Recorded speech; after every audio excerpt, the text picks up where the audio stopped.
100 বছর পার হয়ে গেছে, তারপরেও আমাদেরকে রাস্তায় অধিকারের জন্য কেন দাঁড়াতে হচ্ছে? তো আজকে এই দাঁড়ানোটাতে আমি খুব খুশি না।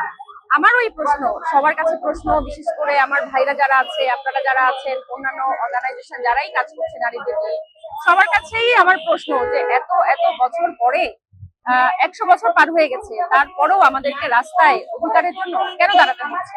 জানি না এই উত্তর কে দিবে, কবে পাবো, কিভাবে পাবো, কিন্তু এই প্রশ্নটা আমার সবার কাছে থাকবে।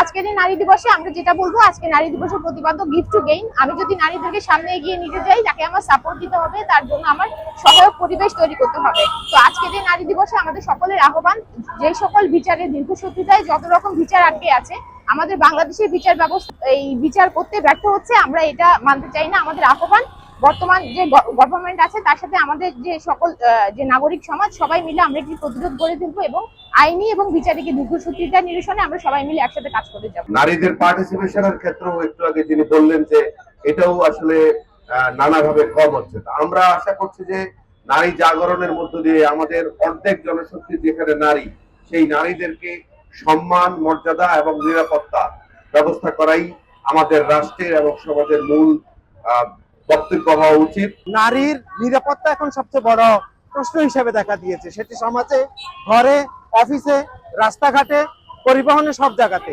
সুতরাং অন্য সকল যত আমাদের দাবি আছে তার পাশাপাশি এই মুহূর্তে নারীর নিরাপত্তা দাবিকে আমরা সবচেয়ে আগিয়ে নিয়ে আসতে চাই। একই সাথে আমরা দেখেছি গত সময়ে হঠাৎ করে নারীকে ধর্মীয় ভাবে ব্যাখ্যা করার একটি সুযোগ তৈরি হয়েছে।